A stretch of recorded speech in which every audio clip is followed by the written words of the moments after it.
Hello, everybody. Welcome. And today's July 5th.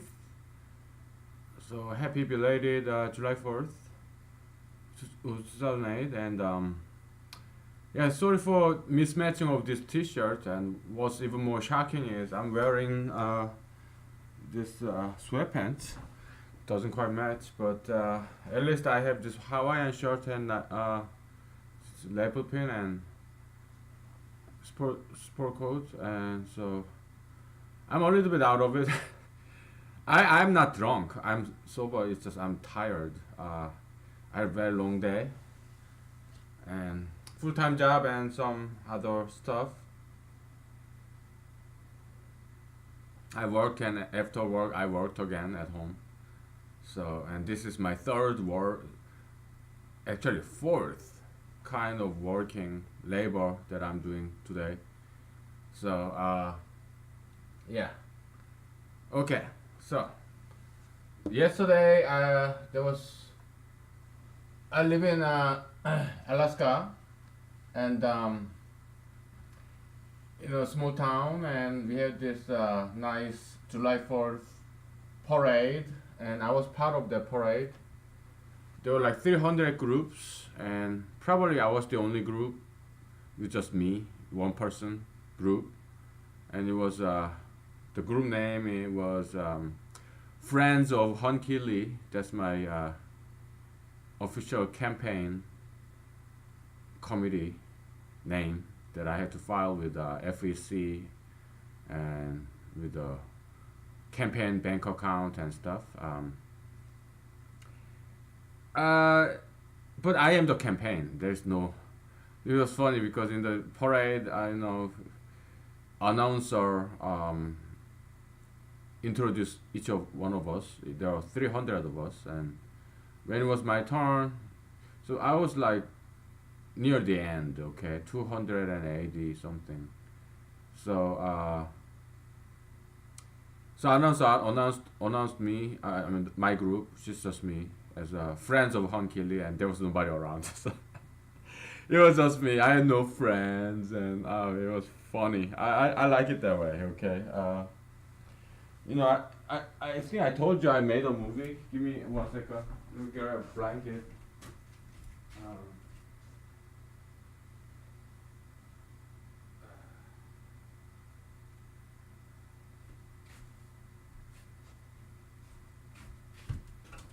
so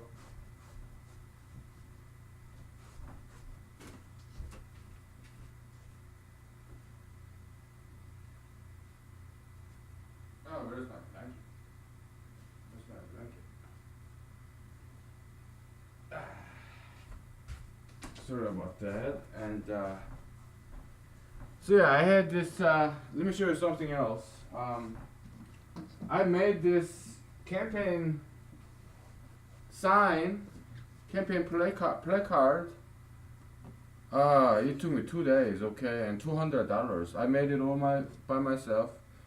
So unify the left and the right, and reduce crime to zero, and elect Hunky Lee for president in 2020. Okay. It took me, oh my goodness, 2 days. There was yesterday morning and the day before yesterday's evening, and before the before the yesterday's evening, I had this political meeting. Before that, I was working, as a computer programmer. So yeah, it's a lot of work, but I enjoy it. It's fun. And what else would I be doing? Just drinking and singing at home alone, right? It's more productive than that, right? Making those cards. So I have one more of that exact same thing. Okay, so it's all homemade. I watched a lot of YouTube videos like how to make protest signs or rally poster, stuff like that.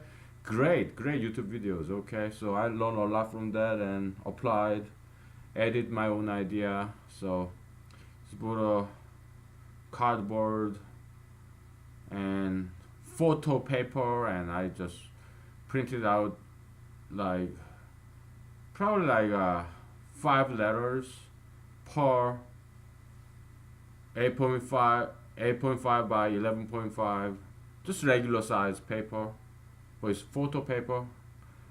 So, and then after I print them out, I just glued on top of the cardboard, and then I laminated with what's called shelf paper. It's sticky, it's transparent. So because I want to make it waterproof, because it can rain. Uh, so I had it. Punched the hole and put some string so that I can hang around my neck. So it's a front and back, because I have two of that placard. So it was like choking me like front and back, like like this. Then we marched in the parade, probably like 1 mile, 1.5 or 2 miles. The whole time I was walking like a penguin, because that placard is big. So I cannot quite move my legs like normal walking. So I was walking like a penguin the whole 2 miles. Okay, that was yesterday.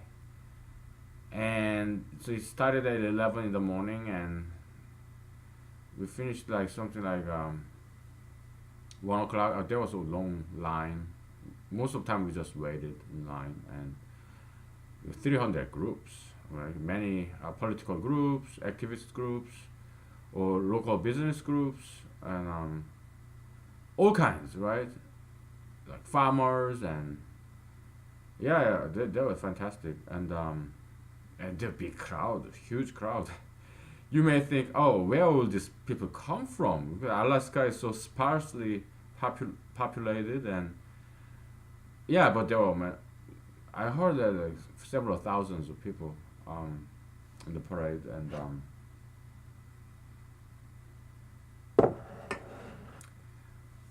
so that was yesterday, and it started at something 11, and I finished those two placards like just last minute. It was so busy yesterday, and yeah, I woke up early, and I did sleep, but I did not have time to take a shower in the morning. Did not have time to eat breakfast in the morning. So I had like 3 energy bars that was sitting in my car. That was pretty much until 5 o'clock yesterday p.m. The whole day was like whole half day. It was just 3 energy bars. It was busy. But I came back, and I had some leftover food in my fridge, and that was good. I ate a lot, and so yeah, it was good. It was funny. There are many stories about it. But we are talking about humanology, so yeah, let's talk humanology. We talked a lot about concepts. Okay, so today we're gonna move on and talk about copium that I promised you. Copium. Copium. We talked about the word origin. It means something like it has common origin probably with copy, copious, something to do with quantity. Cornucopia, the horn of abundance is, I think it's in Greek mythology. So yeah, abundance. Okay, so quantity. So yeah, it's something I picked up in the Greek dictionary. And so what is copium? Copium is anything with quantity and value. Anything with quantity, quantity plus value. Anything with quantity plus value, and by value mean value can be negative or positive. So you can forget about value. Anything with quantity, yeah, we call it copium. Okay, so It could be energy, mass. Uh, yeah, it's a very powerful tool because it simplifies so everything. All right, so now just like in the how much do you know about Einstein's relativity theory? Do you like it? Do you hate it? I like it. I think it's a very useful concept. So they, Einstein has this general theory and special theory, right? And special theory came first. So I took some cue off of that. So we have special copium and general copium. Okay. Special copium is something, any copium that has to do with human emotion. All right. So copium can be either positive or negative. So positive copium, we are talking about special copium now. Okay, it's about emotional. You can think of it emotional energy. All right, yeah. And this concept actually, this concept of copium, I took cue from Eastern philosophy, and more from Korean culture, Chinese, and Korean culture. Because in Korea there is this concept of energy, like Asian energy. You remember this Korean letter is it's like G. This is like E, so it's pronounced as ki. All right, ki. In Chinese character, I forgot how to write that. Uh, but it's called something like chi. That's how you pronounce it. But it means energy. Okay. So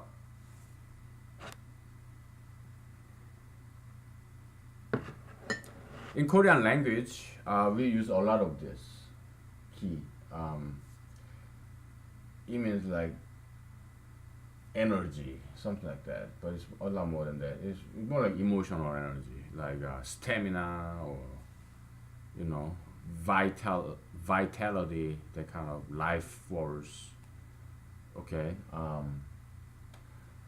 So that's the concept of copium. Special copium is emotional energy, and it can be negative or positive. All right. So, like motivation, that kind of stuff, mental energy, spiritual energy, or metaphysical energy. All right. So that's special copium. And human emotion, we covered that uh, previously. Like every, it's like numbers. Okay, it's either positive number, negative number, or positive emotion, negative emotion. Like hatred, anger, those are negative emotion. Disappointment, anything that deals with pain. Positive emotion, happiness, love, favor, or contentness, or perhaps pride, proud, those positive emotions. Okay, so those are special copium. Okay, now general copium is so special copium is more metaphysical level. Now general copium, it includes everything, both physical level and metaphysical level. Okay. So what are some physical copium? Like mass, energy, temperature. Like you have heat. What is negative heat? Coldness. That's more like an absence of heat, right?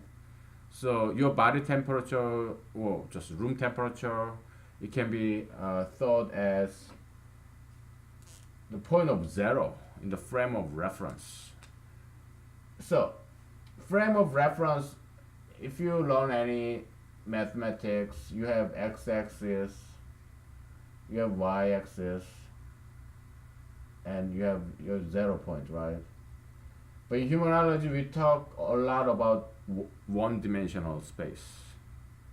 Just x-axis. We have -1, +1. Later on, yeah, we add more dimensions, but yeah, one dimension, we use a lot of this one-dimensional coordinate. Just x-axis. All right, so In physics, we have what's called absolute temperature scale, Kelvin, right? So if it's Celsius, absolute temperature, it goes like this. You have, let's just use one dimensional, say T for temperature axis. You're using Celsius, okay? Yeah, let's use Celsius. Fahrenheit, too difficult. You have 0 and you have negative 223.15 or something like that, okay? So negative 273 Celsius, that's the absolute zero. It doesn't go below this. So, and in Kelvin scale, this is 0 Kelvin. Okay, this is a positive 223 Kelvin. All right. Now, 0 Kelvin is not okay. It's just 0 Kelvin. And so, what's that? Man, it's hot. Talk about heat. So,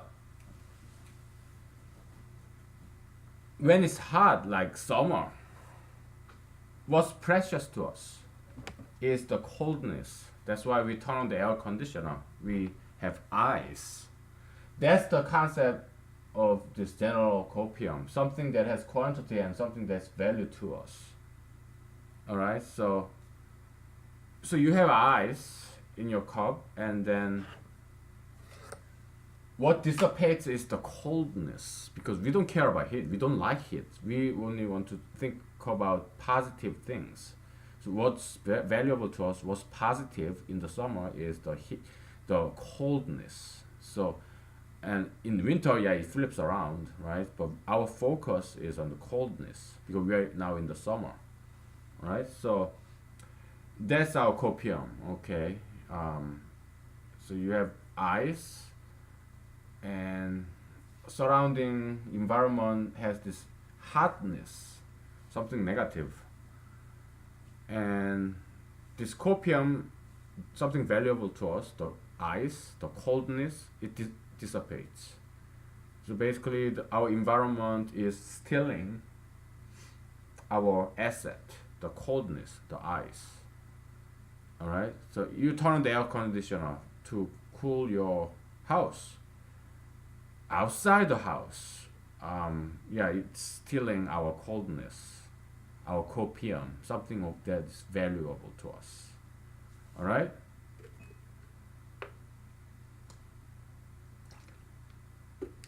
So, yeah, in the winter, is our copium, our focus is the heat, and outside is cold. So, yeah, you got the idea. All right. So humanology isn't just about humans, actually. It's about the universe, all right?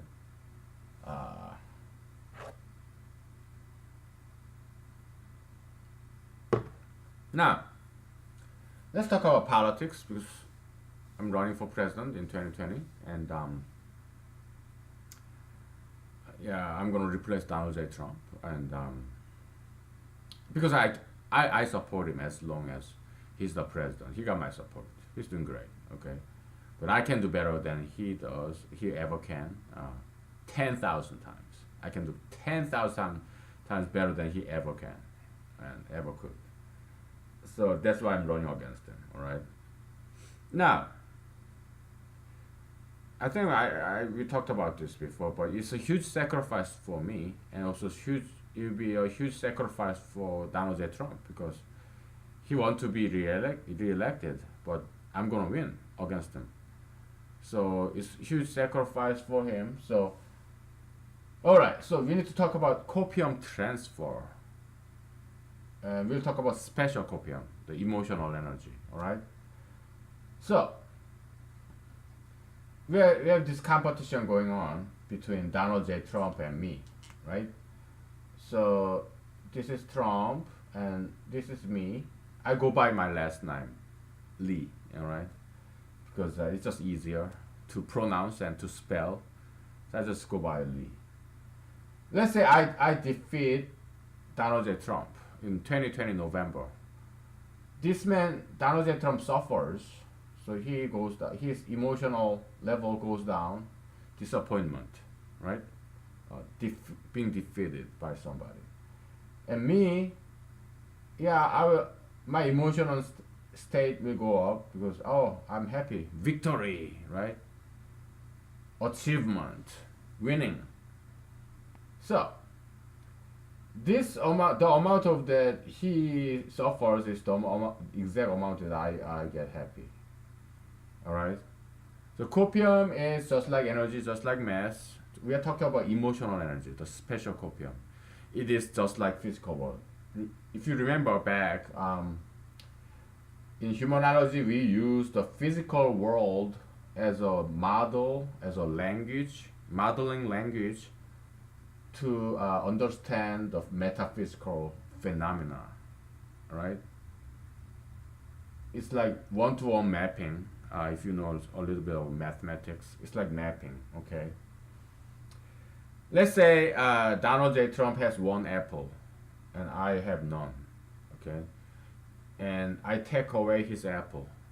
And he lose one apple, that's minus one. I gain one apple, that's plus one. That's physical world, physical transfer of this object. But in terms of campaign and election, only one of us can win. So Donald Trump lost and I won. So copium came from him to me. So copium transfer is a vector. It has a quantity and it has direction. And okay. And copium itself is a scalar. It only has quantity. If you remember, I think we mentioned this. We covered this before. In mathematics, there's scalar and there's vector, and scalar has only quantity, and vector has quantity and direction. But scalar can be thought as one-dimensional vector because it also has the simple direction of plus, minus. Okay, that's the direction, all right? So it can be thought as a scalar copium can be thought as a one-dimensional vector. Now, but copium transfer is a multi-dimensional vector, and I tell you why. We need to talk about humanological space. All right. Oh man, we are running out of space. I wish we have bigger board and bigger camera, but we have to make do with what we have. So I just use different color. All right, let's do multi-dimensional thing. Two-dimensional. Can you see this? It's too light. I cannot see it. Let's use green.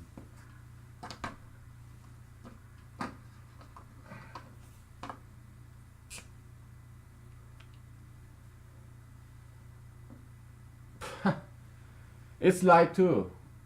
You know what? Forget it. We stick with blue.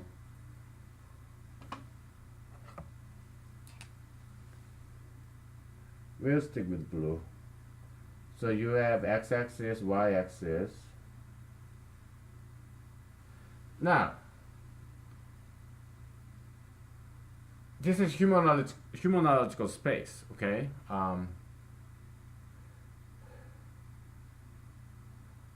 Let's make it somewhat interesting. Let's say this x-axis corresponds to your political status, your political stance. Are you on the right or are you on the left? Are you on the far right or far left, or are you moderate? So that's x-axis. Now, y-axis, let's put this as a wealth. What's how much money you make? All right. So me, I'm on the right, probably moderate right, and I don't make that much money, so I'm here. Many of my friends are far right and they make quite a lot of money. you, know, you know where I'm going with this, right? Far left tend to make, let's say this zero is like American average level salary. This is less than average. Then now we have now a graph, okay?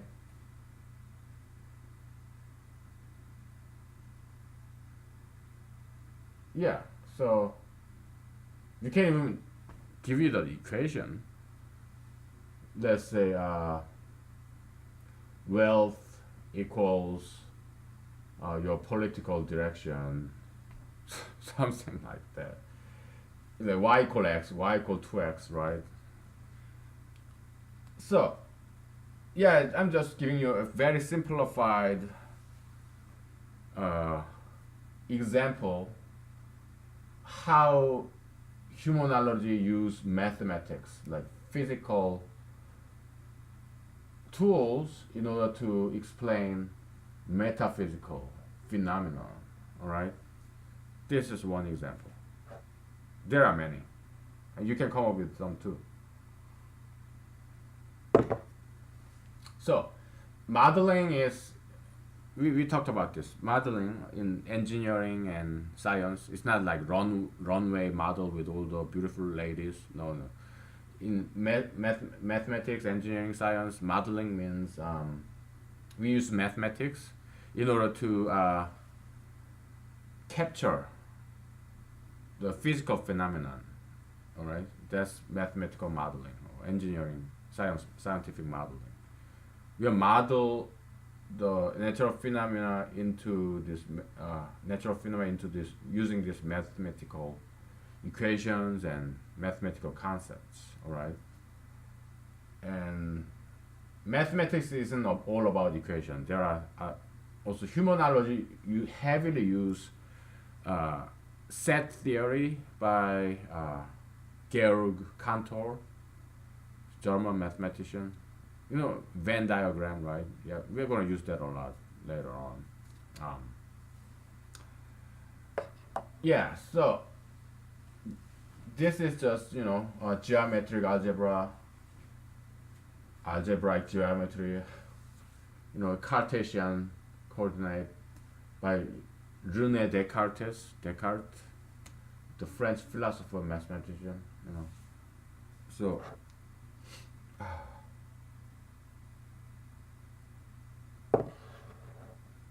all right. Now, in this humanological space, each dot means a person. Each dot in this humanological space corresponds to a person. Okay. And it's as you can see, it's a multi-dimensional space because each axis corresponds to what aspect of life. X-axis we have is a political direction that you have, your political stance. Y-axis we put it as wealth, your income level. Z-axis can be what else? Could be your religion, I guess. What else? Your hobby. So yeah, there are infinite number, so many different axes. So it's a multi-dimensional space. All right. So and each dot is you. Okay. Like what defines you? Are you family? Are you pro-family or anti-family? Are you pro-Christian, anti-Christian? Are you pro-Muslim, anti-Muslim, pro? Yeah, there's on and on. And each of them correspond to one axis because it's a positive, negative, pro or anti on that issue. Okay. And it could be like height, weight, right? So, and zero, yeah, for convenience sake, it's just average weight, average height, right? Negative meaning less than average. Positive is more than average. Okay. So yeah, that's why copium transfer is a vector, because in this multi-dimensional space, this copium goes from one person to another person. All right. It can be money. It can be something physical. It can be an apple or two apples. So it's a quantity, and it has direction. Beginning point, the copium donor. Ending point of this copium transfer vector is copium recipient. Think about love. I'm giving love to this person. Okay, it could be charitable contribution, it could be kindness to a stranger, it could be some assistance to your friend, or it could be, romantic context, like somebody that I want to date, like a lady, right? So that's the copium transfer, right? And now, how do we define copium transfer? It's simple. There's special copium transfer.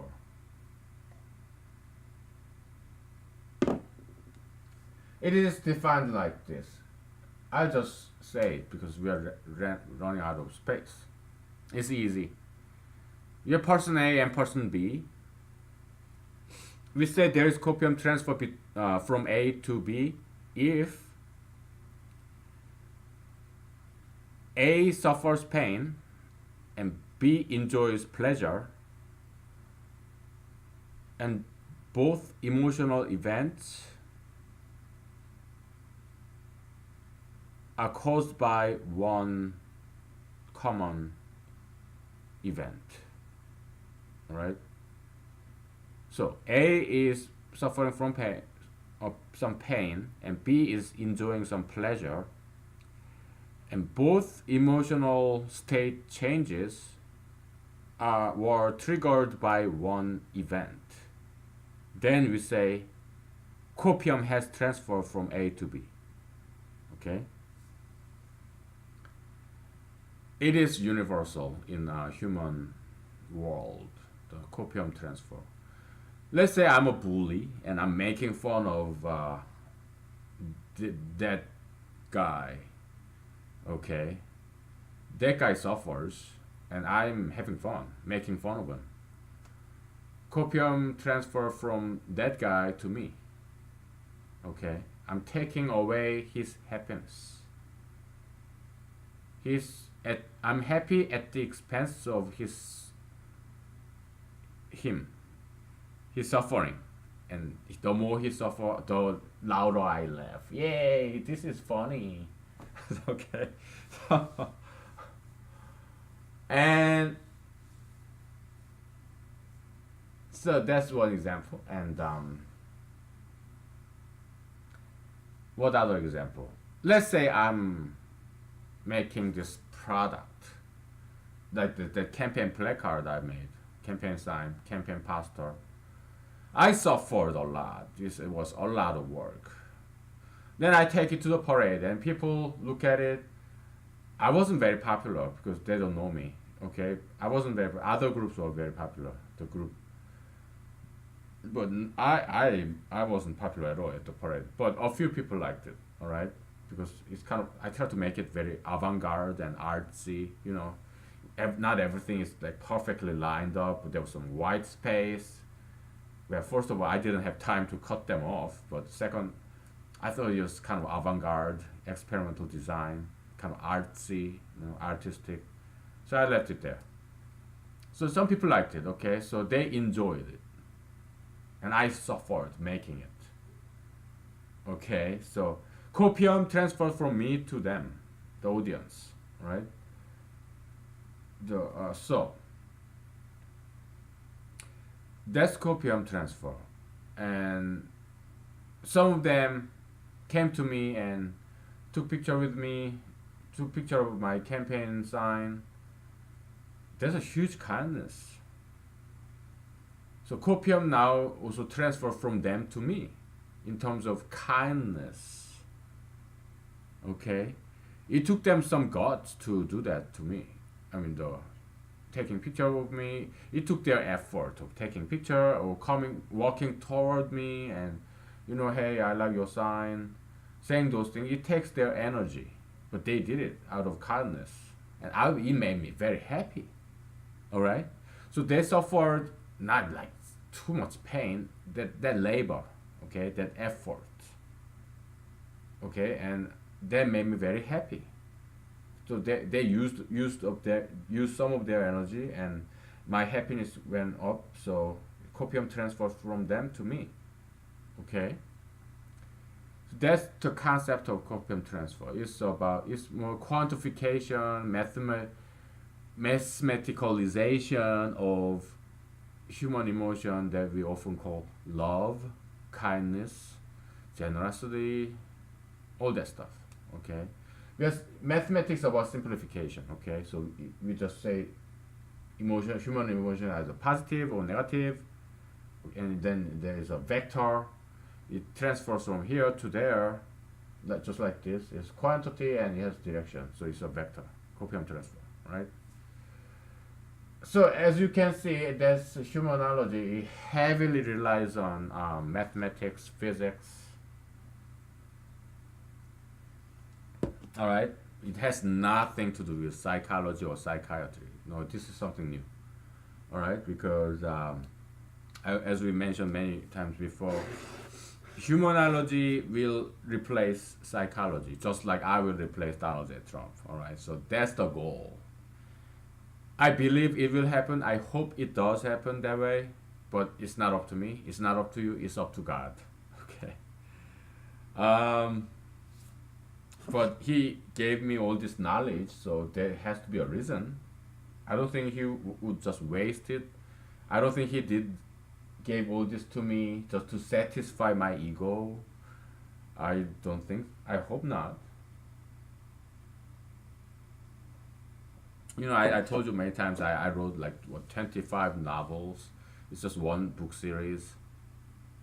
It's deep down in somewhere in the web, in the internet, but nobody will find it because there's not because I'm trying to hide it. No, it's available 24/7 anywhere in the world. You can download it. It's not well. I'm not gonna tell you more about that, but yeah, it's there. But there are so many online books, billions, trillions of different kinds of online books. So and I'm nobody. I'm not famous. That's why you you will never find it. And even yeah, forget it. I'm not gonna talk more about it because yeah. But okay.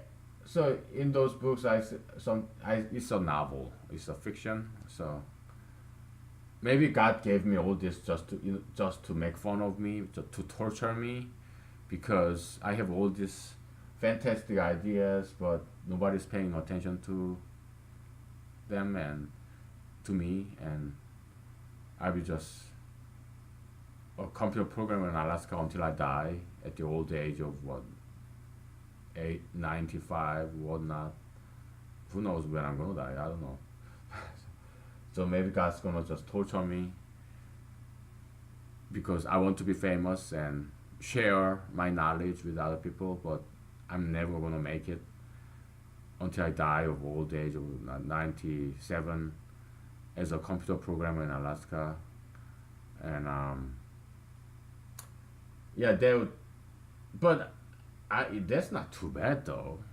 Uh, it's just that I feel so sorry because I have all this knowledge and nobody's paying attention. Okay, and I'm a creative kind of person, so I don't follow this beaten path of you go to college, you go to PhD, and you go to postdoctoral, and then you get a professor job. Oh no, I don't want to do it. Oh my goodness, no. To me, that's just too boring. So politics, same way. You run for what, city council, and then what, state legislator, county or whatever, and then state legislator, and then U.S. congressman, then U.S. senator, and then presidency, and you do that over what, 3 decades. No, no, I'm not doing that. That's too boring to me. That, and you get a job, and then you work in the same place for several decades, and you move up and no, no. Oh my goodness, I can't do that. I'm a creative person, and I'm not a working machine like many people are in the world. And like, you date, and then you they go become your girlfriend, and then you marry, you have kids, and then you have grandkids. My goodness, no. I know many people are like, there's nothing wrong with it, okay? I just can't do it. I'm not that, all right? I mean, all my family members are like that, so there's nothing wrong with it. Following the career path, you go to high school, college, what, masters, then I'm not saying it's wrong. I'm saying I don't want to do it. I want to be different. I want to be unique. So I'm creative person. That kind of set path, like boxed in mentality, to me that's dead. It's like you're in a box. You're dead. You're in a coffin, and that's the antithesis of creativity. Well, I'm sorry if I'm offending you, but it's just, again, this whole series is nothing but an entertainment. It's a fiction. It's not. I'm just talking about possible viewpoint, alternative viewpoint. It's not necessarily my viewpoint. I think it's an entertaining, fun, funny, hilarious viewpoint. Okay, so yeah, people who live in that path, they're dead people, they're zombies, they're boxed in mentality, so they can never think outside the box. So they're already in the coffin, coffin. So like this, you cannot get out of this majoritarian life track, career track. So you just follow, you do the homework, you do what other people do. That's elite. That's everyone in the Washington D.C. Okay, including Donald J. Trump. All right, He's not like us. He's not average American. No, he's an elite. He's an elite. He was born rich. He's never worked for anybody. He's been always the boss. So yeah, he said he had many good ideas. I like him. Okay, I read his 5 of his books. All right, he's smart. I like him, but he cannot drain the swamp because he's also part of the swamp of elitism. All right. So again, yeah, don't get me wrong. I have many friends from Harvard who went to Yale. Yeah, I have many friends. They are good people. Okay, so don't get me wrong. I don't hate anybody. Anybody. I don't hate anybody. I just hate some isms, ideologies, concepts. Okay. Um, where were we? My goodness, we are so lost. Okay, 43 minutes. Let's take a break, okay? Then it will come back to us. Let's take a break. All right, I'll be back in a couple of minutes. Hmm.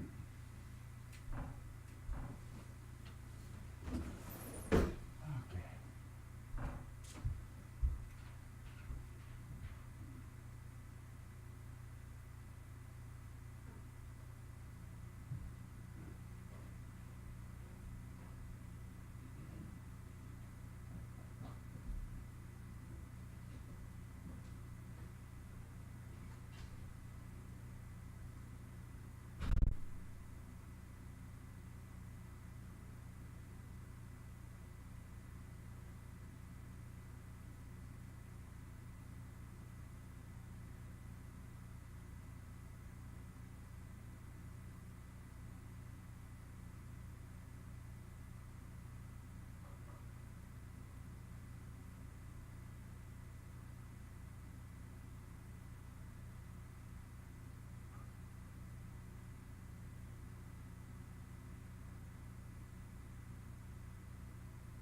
I'm back.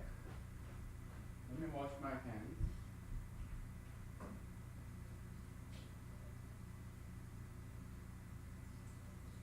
Okay.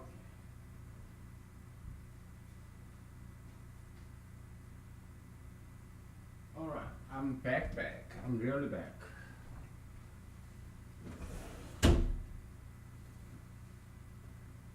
Alright.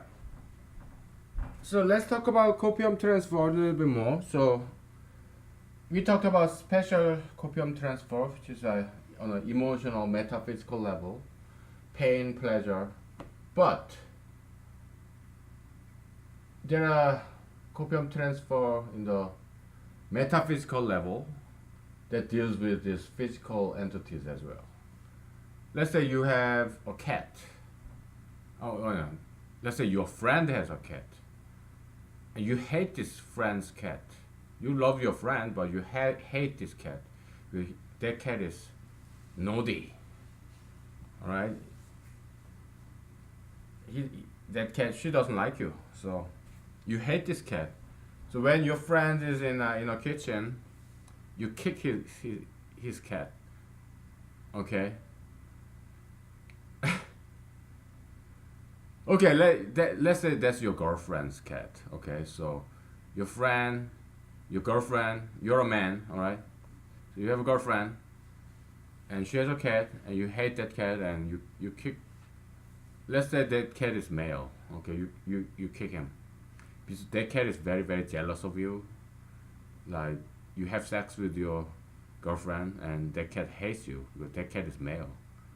Okay, so and you hate that cat too. He's so mean to you. So when your girlfriend is in the kitchen, you kick her cat. Now, and you feel very good about it. The cat suffers, right? By the way, I did it. That man is me. Okay, once did that to my ex-girlfriend's cat, long time ago, like decades ago. Okay.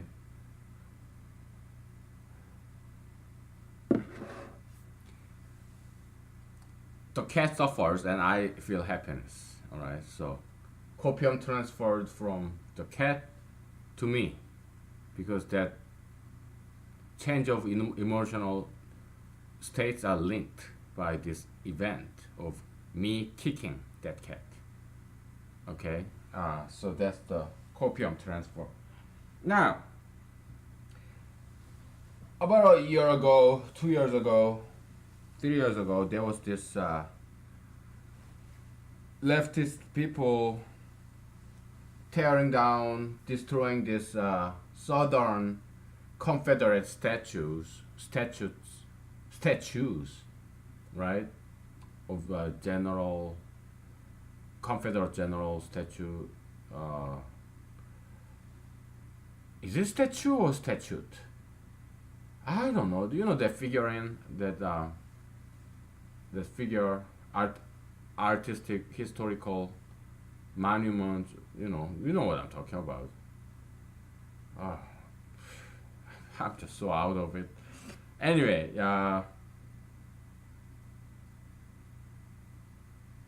his statue, because it's Statue of Liberty. It's not Statue of Liberty. Yeah, statue. So that's an object, right? It has high value, but people paint on it. They destroyed it, vandalized it, so the value goes down, and that leftist person feel elated, feel proud, feel good, So yeah, copium transfer from the object to this person. Okay. Plant. You eat vegetables. That in the vegetable garden, there's this live organism. Say you're growing a cauliflower, all right? You pick and you eat. Your energy level go up, nutrition level, but that plant died. It became part of you. So plant go down, you go up. So yeah, that's copium transfer, all right? As you can see, copium is such a powerful concept, powerful tool, because it explains everything, everything. Our emotion, our nutrition, our object, animals, with animals, make fun of animals. Okay. So, yeah, that's the power of copium. All right, as a humanological tool, mathematical tool, it's very powerful model. All right, and let me grab some different kinds of drinks. Ah. All right. So,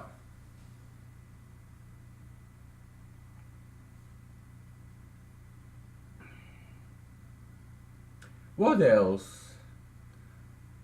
It's 52 minutes so far. That's copium, and we are for now we are done with copium. Okay, let's talk about di-dualism that I also promised we'll cover.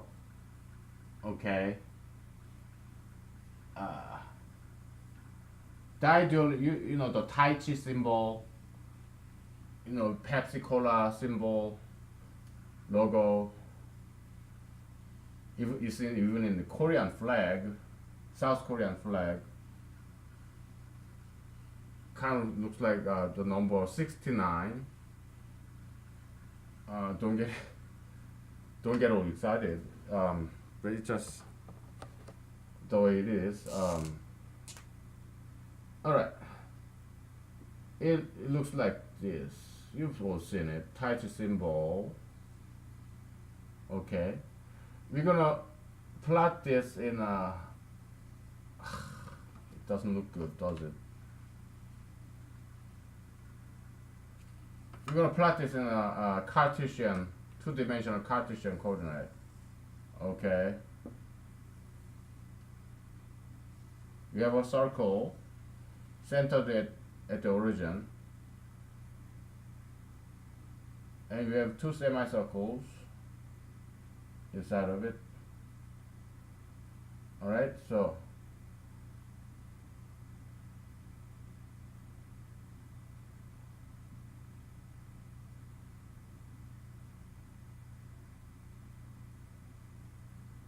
plus minus minus plus. All right, so it's a dualism in pair. That's why we in humanology we call di-dualism. Di means two, probably in Greek or Roman, Latin, whatever. Di-dualism. All right. It's double dualism. There's dualistic pair here, plus and minus, and along the y-axis, and dualistic pair along the x-axis, minus and plus. Okay. Almost look like a person's face. Okay, so here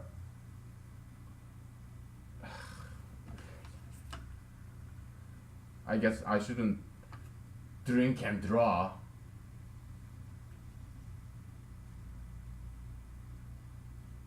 You have this long wide area, narrow area, and narrow area, and wide area. Still look like a person's face. A clown like me. Class clown.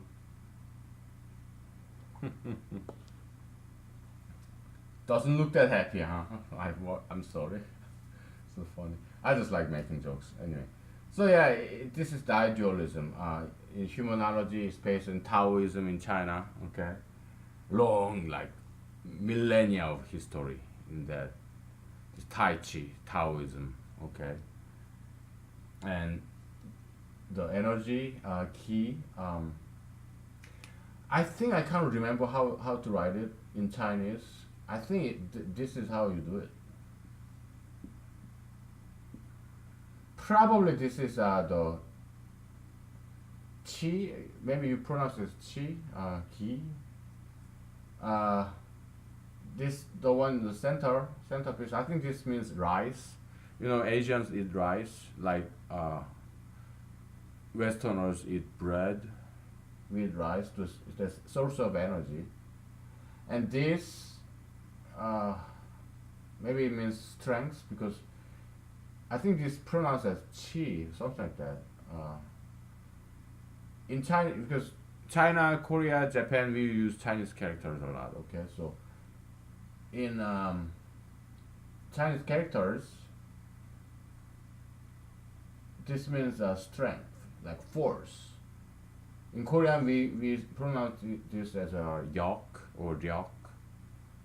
Chinese, I have no idea how they pronounce it. Something similar, right? And this probably means a house, maybe.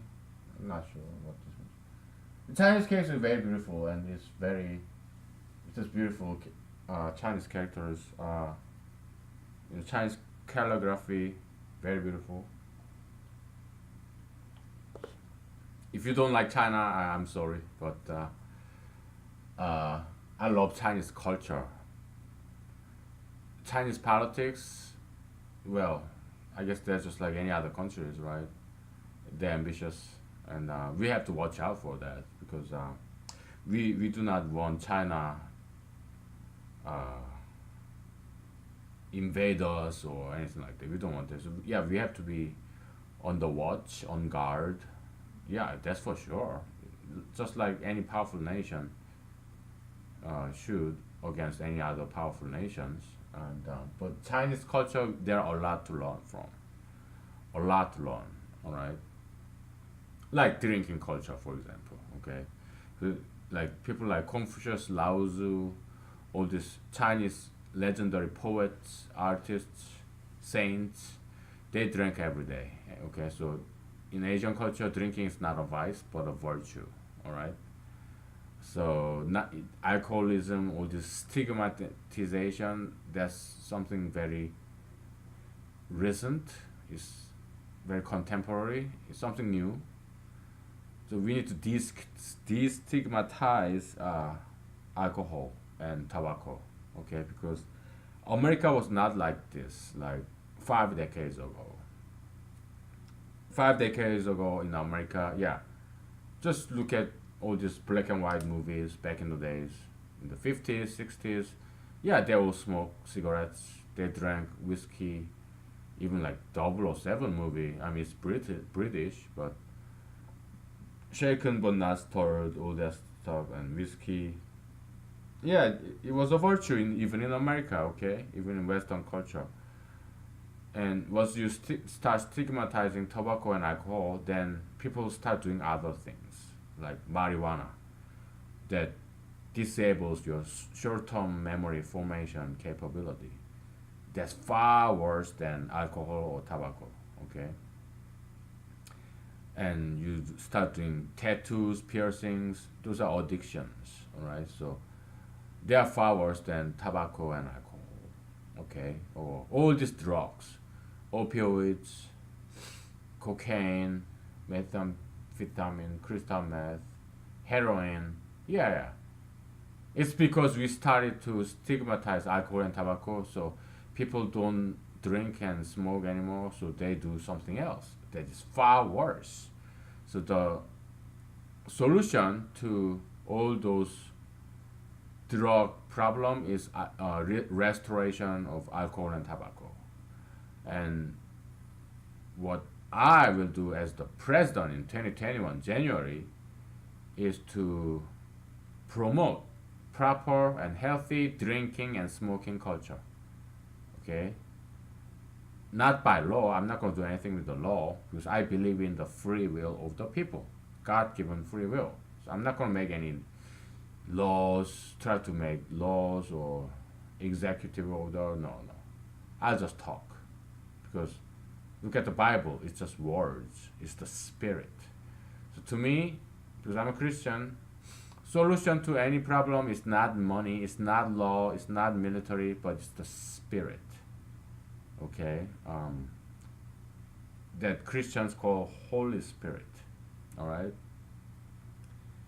and also spirit. in alcohol. Okay, alcohol like liquor, like vodka, strong liquor like whiskey. Yeah, those spirit or I think we mentioned this. We called it like Bacchusism instead of alcoholism. So proper drinking culture, drinking in moderation. Just look at me. I drink very slowly. All right, but they are strong. They are vodka. They are strong liquors. But I drink. I don't never drink too much or too fast. I drink slowly, and it's not that strong because it's been. I just pour it and let it just. I just let it out. Just let it sit there. So all the alcohol goes away, and it's very. It's not that strong. So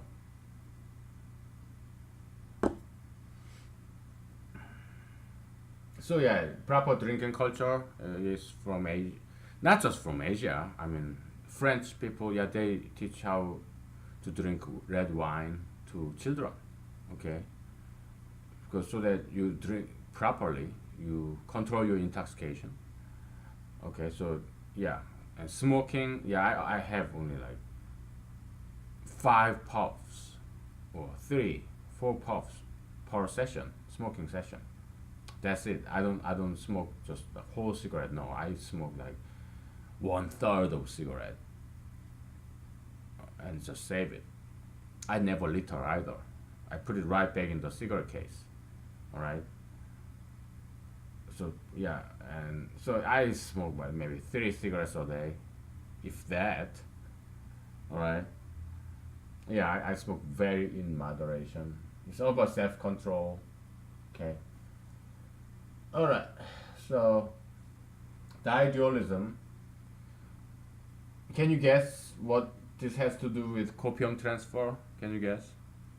I give you seconds.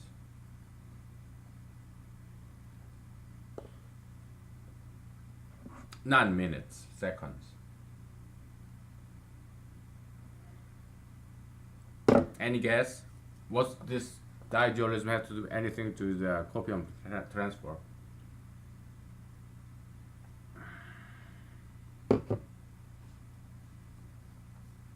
All right, time's up. Your answer probably is valid. Okay, then because if you've been watching this from beginning to all the way, if you're following through, then you are a humanologist. Okay, so yeah, you develop your own version of humanology. All right. Um, I'm just I just happen to be the first humanology. That's all. All right. Um. So the concept I had in mind is this. This time and this is space. Humanological space. This lower half is me, and upper half is you. I'm a very hardworking, diligent person, and you are a partier. And we both are, say, assume that we are both college students. When you are partying out there, you party and you meet a girl, you have sex, you're enjoying the time of your life in your college. And we are in the same college. When you are having fun partying, I'm studying. When you are wrestling with your girlfriend or multiple girlfriends in your bedroom, you're having fun.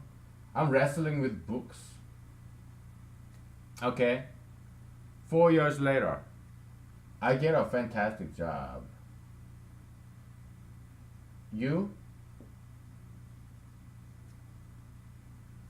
end up dropping out because you got some girl pregnant, or maybe you get on AIDS, STD, whatever. So it's like this. Okay, so that's temporal type copium transfer. No. Spatial. It's like space along the y-axis. spatial copium transfer. You're partying, I'm studying. Okay? You're enjoying, I'm suffering. Copium transfer from me to you. Why are you so happy? Because you are enjoying the time of your life when I'm suffering. It's all relative. You're happy because you have girlfriend. I don't. You feel superior. All right. So yeah, copium transfer from me to you. At the same time, we're on the same time, same point at time, in the college days, freshman year. There's me and there's you. So that's spatial copium transfer. Now, forget about you.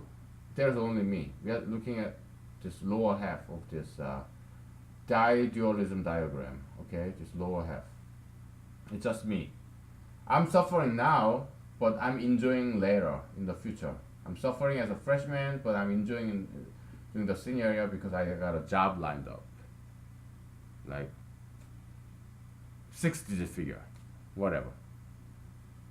Now, copium transfer from my past to my future along the timeline is the same humanological spatial point. Me as person, not other people, no. Copium transfer from my past to my future. It's the same point in time. No, same point in space. Okay, same point in space. This here, but copium transfer from me in the past to me in the future. Okay, that's the temporal copium transfer. I suffer in the past and I enjoy in the future because I studied hard and now I'm reaping the fruit of my labor in the past. Okay? It's not that hard, is it? It's easy. Right? This very easy concept. Yeah, I'm using mathematics, but hey, you learned this in the elementary school, right? So if you paid attention, and if you didn't smoke marijuana, and if you have some kind of memory intact, yes, don't smoke marijuana, don't do tattoo, don't do piercing, don't do gay stuff, don't do any LGBT nonsense, and don't do plastic surgery, don't do that stuff. Okay? Do this. Learn from me, alright? Don't care about doctors, don't care about anyone else. You learn from me. Okay, that's all you need. But yeah, just don't smoke or drink when you are pregnant if you're a woman, okay? Because if you are pregnant, you should not drink or smoke or any drugs that it has some impact on your brain because it's bad for your fetus. Okay, you do not want to give birth to a child who is mentally disabled or have some birth defect. You do not want that. Okay, so yeah, and also this can be thought as an exchange model of exchange. At given time, I give something to you. I give you an apple. Next minute, you give me $1. So it's an exchange model. I give you something. I lose my apple and you gain an apple. Now you lose $1 and I gain $1. Okay. So yeah, it's an exchange model of exchange. And guess what? You have to understand this interesting concept. In finance, let's say you have a bank account. Okay. You deposit $1 to your savings account.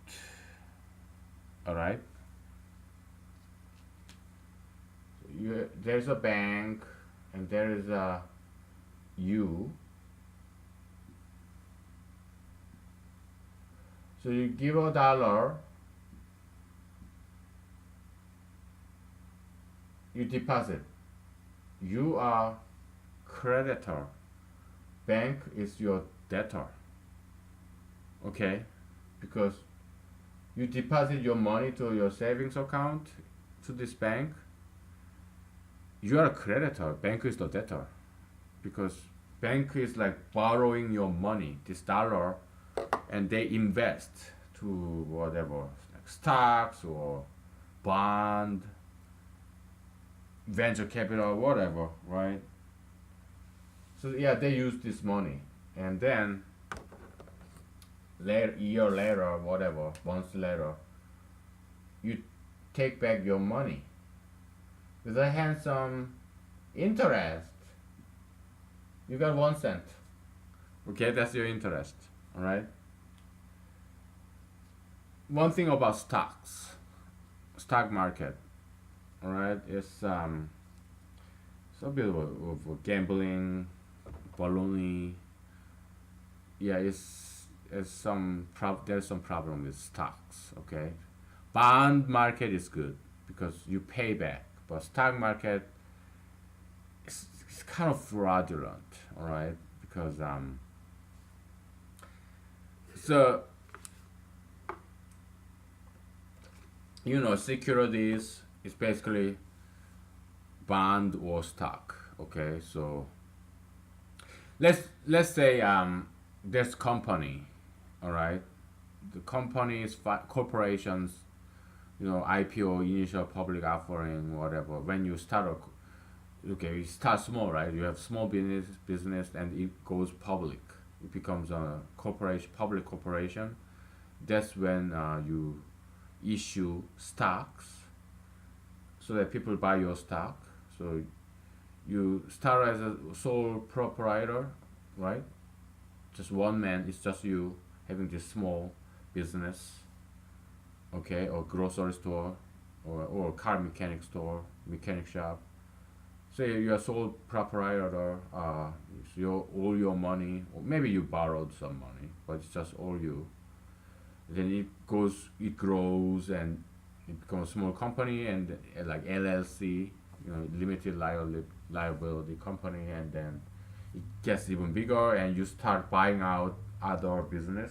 You merge, M&A, or merge and acquisition, and so yeah, you become grow big, bigger and bigger, and then you decide to make into a public company, public corporation. So you register with the SEC, or Securities and Exchange Commission or something, right?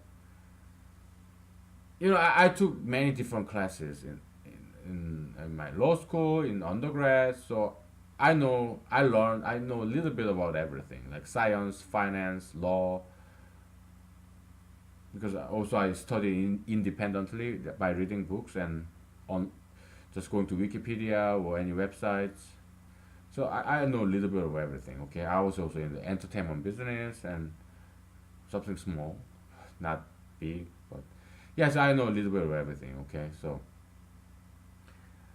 yeah, so you decide to become a public corporation, meaning you're gonna sell stocks. Okay, what it means is this. So bond is nothing but just you're borrowing money. You're borrowing money. So you're gonna pay back the interest and principal. But stocks is this. You don't have to pay back anything. You don't have to pay back principal. You don't have to pay the interest. In theory, yeah, you do pay dividend, but you are not legally obligated to pay dividend to your stockholders. You don't have to. Okay?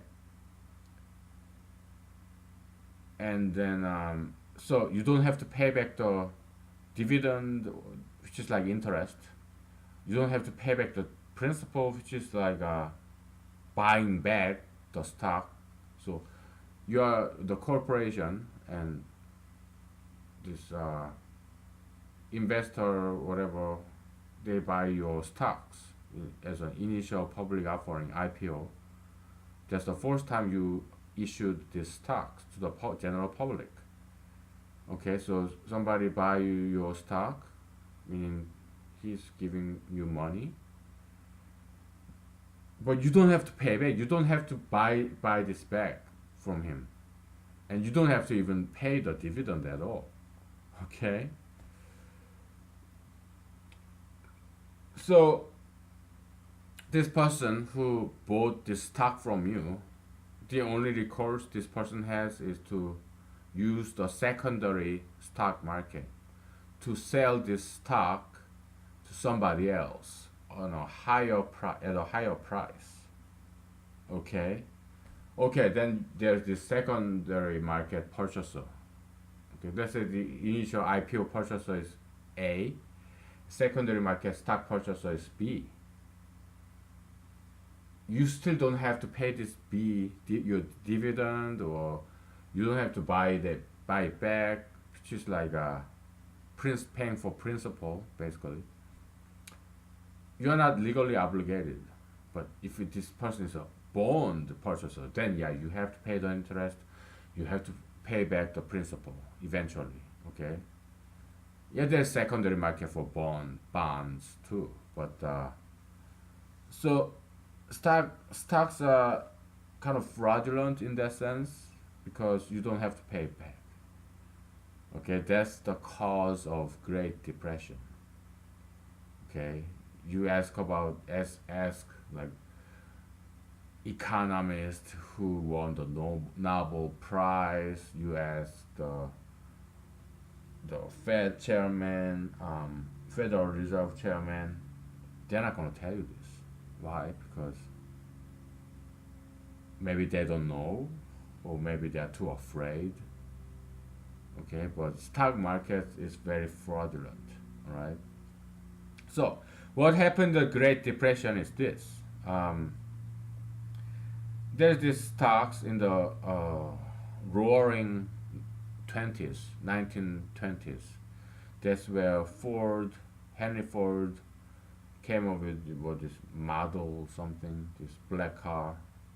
Was it Model X or something? In the Detroit, Michigan, and so yeah, economy was very booming. There was a roaring 20s, 1920s. Okay, so people start buying stocks, and stock price go up and up because there's supply and demand. If you have limited supply, you have high demand, the price goes up, just like in an auction. Okay, so yeah, this is $1, $1. Another person raise hand. Okay, this is $2. Another person raise hand. Okay, $3. Any more? Okay, sold. Then this is $3. So the high demand drives up the price, right? High demand. So that's how stock market went up and up. And more recently, during the George W. Bush Jr., I think,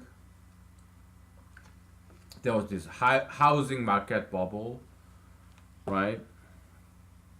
And more recently, during Obama, or was it during Trump? There's this Bitcoin, which is just total pure fraud. Bitcoin, fraudulent. It's just total fraud. Well, by the way, it's my opinion. Okay. Yeah. So stock market is just like that. So what happened during the 1928, 29, I think. That's the Great Depression, right? Black Friday, I think. So stock market just goes up and up because of the secondary market. You buy at $1 and stock market goes up, so you sell it at $2 and you take the $1 profit, right? So it's kind of like idolatry in the Old Testament days in Bible. Idolatry. You have worship this idol, and it has no rational ground like Bitcoin or housing market. Because, I mean, let's talk about housing market, okay? it has no rational foundation because American population is not increasing. Okay, we are not making more babies. The population is not growing that fast. So if you build more and more houses, you will run out of buyers. There are a limited number of buyers. Then what they invented was this. Was it? It's not credit default swap. It's not CDS, but yeah, subprime mortgage, right? Subprime mortgage where you sell houses to unqualified home purchasers with bad credit history or people with very low income. Okay, so you that's this stupidity, idolatry, irrational thinking. Let's just keep building more and more houses, and we ran out of this pool of rich people who with good credit. Okay, then let's sell it to poor people. We don't care if they cannot afford to buy it. We just keep building houses and sell to people who are not qualified, who make very little money. We're gonna sell it anyway. Okay, so that's the bubble. A castle built on sand, castle house built on sand, like Babel Tower going up and up and up, but it's built on sand. It has no rational, reasonable foundation, so one day it collapses. Okay, that's the housing market crash, and also that's the 1929 Great Depression. Okay, you keep producing all these goods, but uh, I'm sorry, population is not growing that fast, and so it's not gonna work. Okay, so and also money in America or money in the world is finite, right? Because you're not gonna just print money because okay, now we enter this realm, this world of economics. Okay, so let's talk. Let's go back, step back, and build some foundation. Okay, because we don't want to build a castle on sand. All right. What is money? What is money? Tell me. What's the definition of money? What's your understanding? What do you know about money?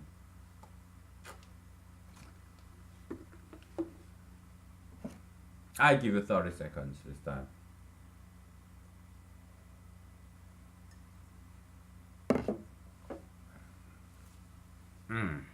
Yeah, this is dandelion vodka, dandelion flower. This is spruce tips, spruce spring tips. They are all from my backyard, front yard, side yard, and this is wild rose petals.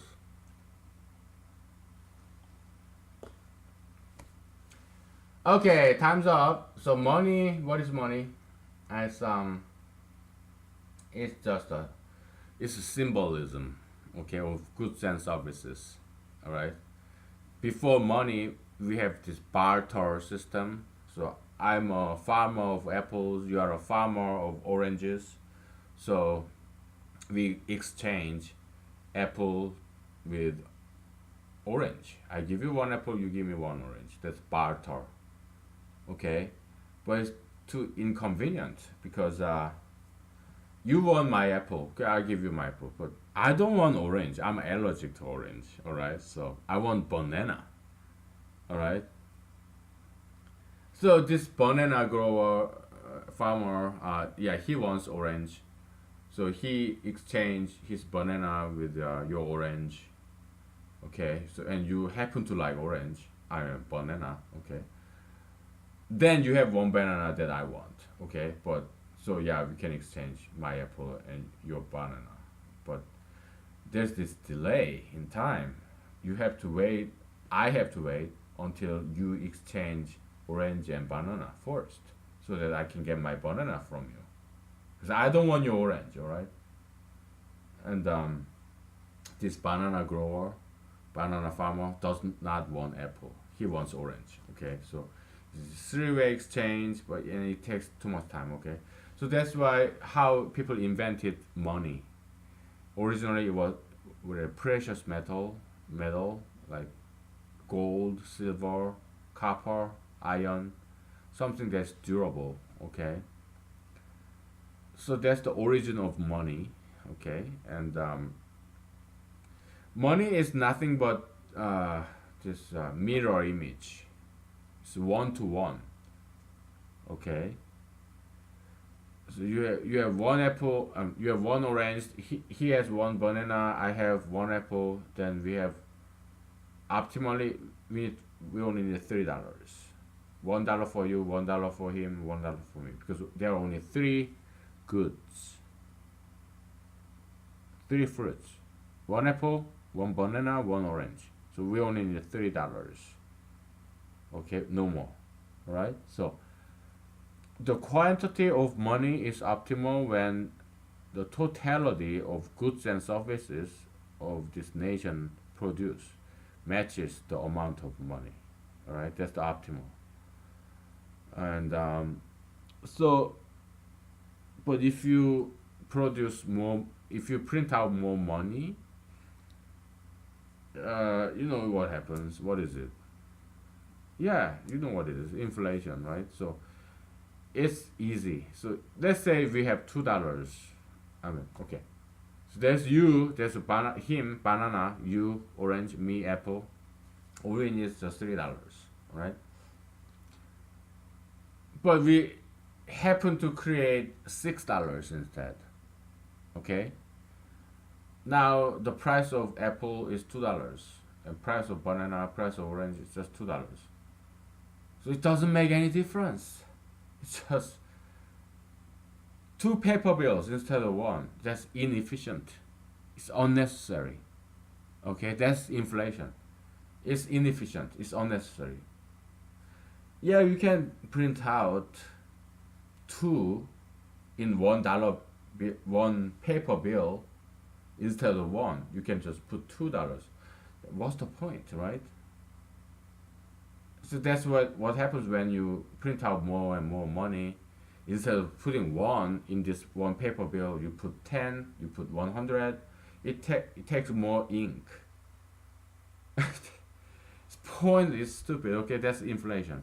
That's why we don't just print out money. Okay, because it becomes very inefficient.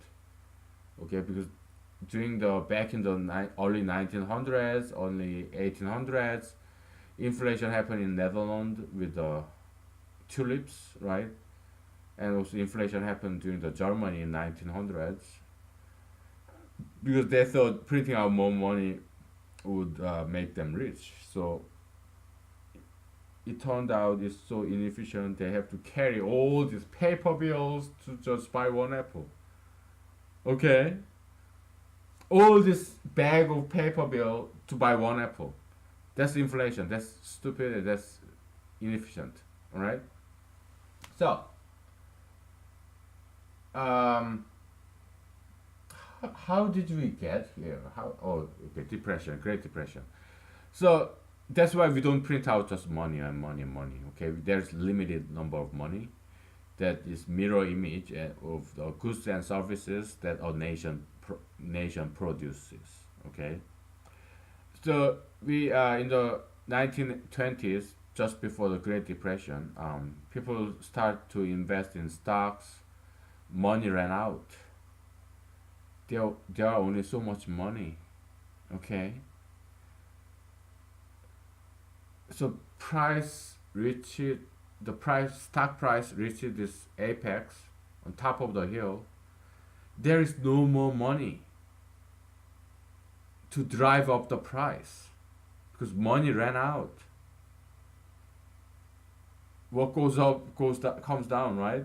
So there's no more demand for the stocks because there is no more money.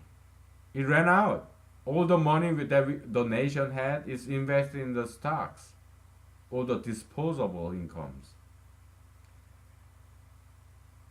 So, and they realize that the price cannot go up anymore because there is no more demands because they don't have more money.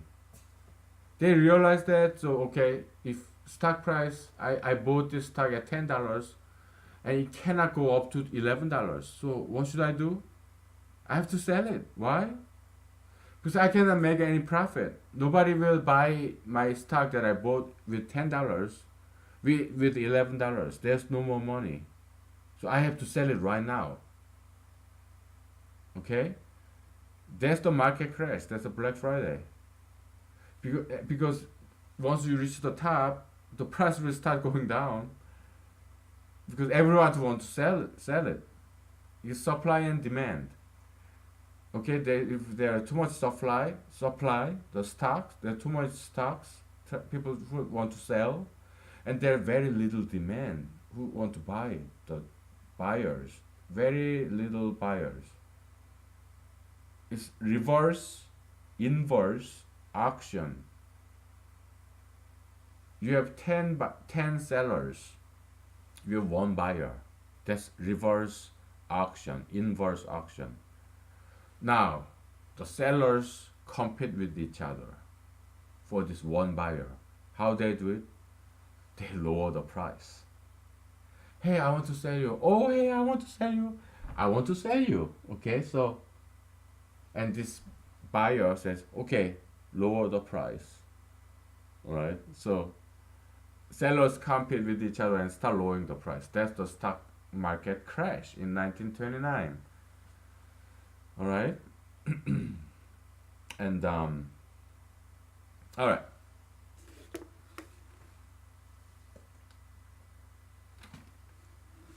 So then, what should we do with stock? It's easy. Okay, just make it like bond where you are obligated to pay it back. All right, you are obligated to pay the dividend, which is interest.